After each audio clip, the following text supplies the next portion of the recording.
तो आपका भी स्वागत है हमारी और एक नए वीडियो साथ। तो आज हम लोग इस वीडियो में देखने वाले हैं आज का समाचार, शुभ समाचार, और देखेंगे क्विज को भी कक्षा 5 से मतलब कक्षा 1 से लेकर 12 तक का। तो पहले हम लोग आज का सुविचार को देखते हैं। तो सुविचार लिखा हुआ है, पहले इंग्लिश में लिखा है तो इंग्लिश को पढ़ लेते हैं। Positivity, confidence and persistence are keys in life, so never give up का मतलब बताते हैं। यहाँ हिंदी में भी लिखा हुआ है। हिंदी में लिखा हुआ है, सकारात्मक आत्मविश्वास और दृढ़ता जीवन में महत्वपूर्ण है, इसलिए कभी भी हार नहीं माननी चाहिए।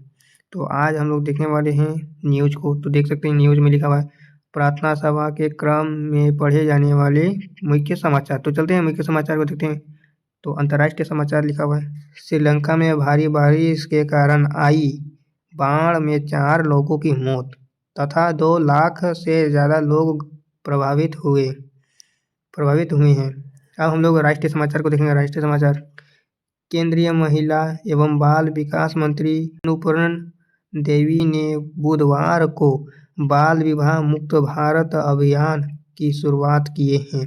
इस अवसर पर उन्होंने एक बाल विवाह मुक्त भारत पोर्टल का भी लॉन्च किया है, जो बाल विवाह की घटनाओं का प्रभावी माध्यम होगा।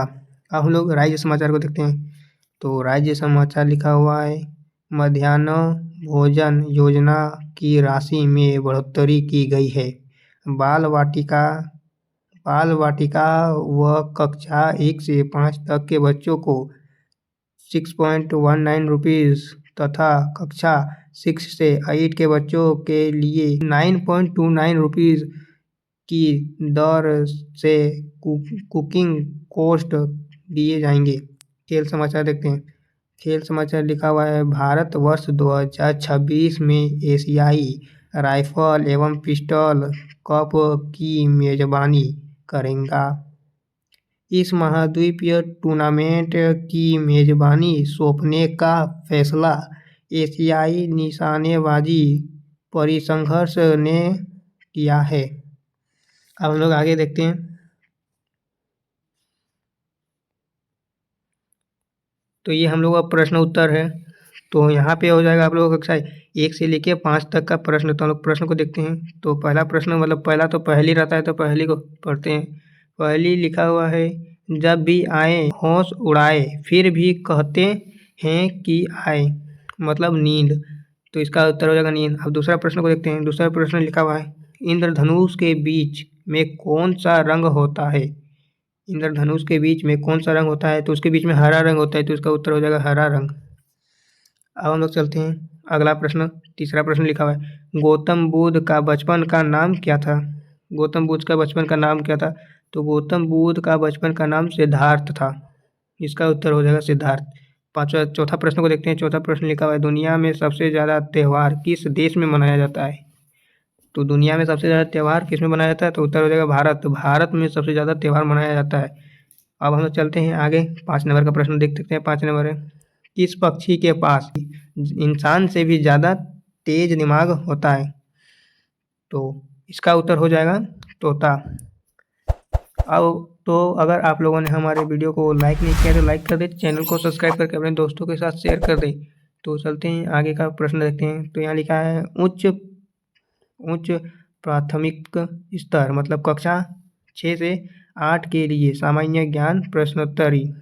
तो पहला प्रश्न लिखा हुआ है, ये कक्षा 6 से 8 के लिए बच्चों के लिए है। तो देख सकते हैं पहला प्रश्न है, पहला है, भारत का चौथा सबसे बड़ा राज्य कौन सा है? भारत का चौथा सबसे बड़ा राज्य कौन सा है? तो इसका उत्तर हो जाएगा उत्तर प्रदेश। दूसरा प्रश्न लिखा हुआ है, भारत का सबसे शाकाहारी राज्य कौन सा है? भारत का सबसे शाकाहारी राज्य कौन सा है? तो इसका उत्तर हो जाएगा राजस्थान। तीसरा प्रश्न लिखा हुआ है, ब्रिटेन का राष्ट्रीय फूल क्या है? ब्रिटेन का राष्ट्रीय फूल क्या है? तो इसका उत्तर हो जाएगा गुलाब। चौथा प्रश्न देखते हैं, विश्व में सबसे सस्ता ऊन किस देश में उगता है? विश्व में सबसे सस्ता ऊन किस देश में उगता है? तो इसका उत्तर हो जाएगा ऑस्ट्रेलिया। पांचवा प्रश्न को देखते हैं, भारत में सबसे ज़्यादा पुलिस स्टेशन किस राज्य में है? सबसे ज़्यादा पुलिस स्टेशन भारत में किस राज्य में है? तो उसका उत्तर हो जाएगा तमिलनाडु। अब हम लोग चलते हैं आगे का प्रश्न को देखते हैं। तो ये देख लेते हैं माध्यमिक स्तर यानी कक्षा 9 से 12 के लिए सामान्य ज्ञान प्रश्नोत्तरी प्रश्न देखते हैं जीके। तो पहला प्रश्न लिखा हुआ है, विश्व की पहली घड़ी किस देश में बनाई गई थी? तो विश्व में सबसे पहले किस देश में घड़ी बनाई गई थी? तो इसका उत्तर हो जाएगा इंग्लैंड। दूसरा प्रश्न को देखते हैं। तो दूसरा प्रश्न लिखा हुआ है, KYC का फुल फॉर्म क्या है? KYC का फुल फॉर्म क्या है? तो KYC का फुल फॉर्म बता रहा है नाउ योर कस्टमर। KYC का फुल फॉर्म होता है नाउ योर कस्टमर। अब तीसरा प्रश्न को देखते हैं। तीसरा प्रश्न क्या है, ज्ञानपीठ पुरस्कार किस क्षेत्र से संबंधित है? ज्ञानपीठ पुरस्कार किस क्षेत्र से संबंधित है? तो इसका उत्तर हो जाएगा साहित्य। चौथा प्रश्न को देखते हैं, ब्रॉड गेज रेलवे लाइन की चौड़ाई कितनी होती है? तो इसका उत्तर हो जाएगा 1676 मीटर। अब हम लोग पांचवा प्रश्न को देखते हैं। पांचवा प्रश्न लिखा हुआ है, गंगा को राष्ट्रीय नदी कब घोषित किया गया था? तो गंगा को राष्ट्रीय नदी कब घोषित किया गया था? तो इसका उत्तर हो जाएगा 2008। आप चलते हैं आगे। तो हम लोग देखते हैं आज का वर्ड ऑफ द डे। तो वर्ड ऑफ द डे में लिखा हुआ है डिबोनेर। तो डिबोनेर का होता है खुश मिजाज व्यक्ति। तो हम लोग डिबोनेर का देखते हैं sentence of the day, he is the most popular and debonair man. तो अब चलते हैं आगे। तो अब देखते हैं हम लोग प्रेरक प्रश्न भी लिखा हुआ है। तो प्रेरक प्रश्न को देखते हैं। हाँ देखिए आ गया प्रेरक प्रश्न। तो प्रेरक प्रश्न में दिया हुआ है बंदर की चालाकी। इस वीडियो में हम लोग देखेंगे बंदर की चालाकी। इससे देखते हैं आप लोग क्या संदेश मिलता है। तो हम लोग चलते हैं पढ़ते हैं। पहले लिखा हुआ है, एक समय की बात है, एक जंगल में एक बंदर रहता था। वह बंदर अपने आप को बहुत चतुर समझता था। एक दिन जंगल के राजा शेर ने सभी जानवरों को बुलाया और कहा, यहाँ से देखते हैं बुलाया और कहा, बारिश का मौसम आ रहा है, आप सभी अपने अपने घरों को ठीक कर लो। इस बार बारिश बहुत ज़्यादा होने का अनुमान है और उनके पास घर या घोंसला नहीं है, या वे उसे ठीक करने में लाचार हैं। वे बरसात होने तक हमारे साथ रह सकते हैं। जब बारिश का मौसम खत्म हो जाए तो वे अपने घर चले जाएं। हमारे महल का बहुत बड़ा हिस्सा खाली पड़ा है। यहाँ पे होना चाहिए था खाली पड़ा है। आगे देखते हैं, सभी जानवर अपना अपना घर ठीक करने में लग जाते हैं। कुछ ही दिन में बारिश शुरू हो जाती है। तभी बंदर देखता है एक चूहा शेर की गुफा में जा रहा था। बंदर उससे जाने का कारण पूछा है तो चूहा उसे बताता है, मेरे दांत टूट चुके हैं, मैं अपना बिल ठीक नहीं कर सकता, उसमें पानी भर जाता है, इसलिए मैं यहाँ रहने जा रहा हूँ।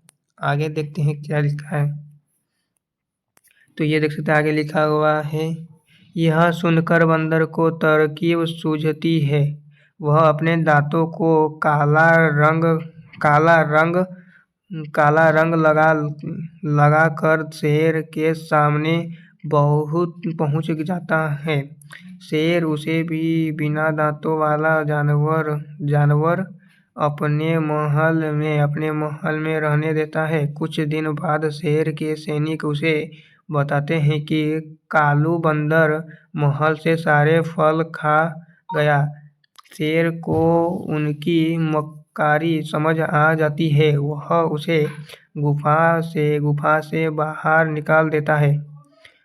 अब बंदर के पास ना घर था ना खाना। वह अपनी चालाकी के कारण एक पेड़ की टहनी पर बैठकर रोने लगता है।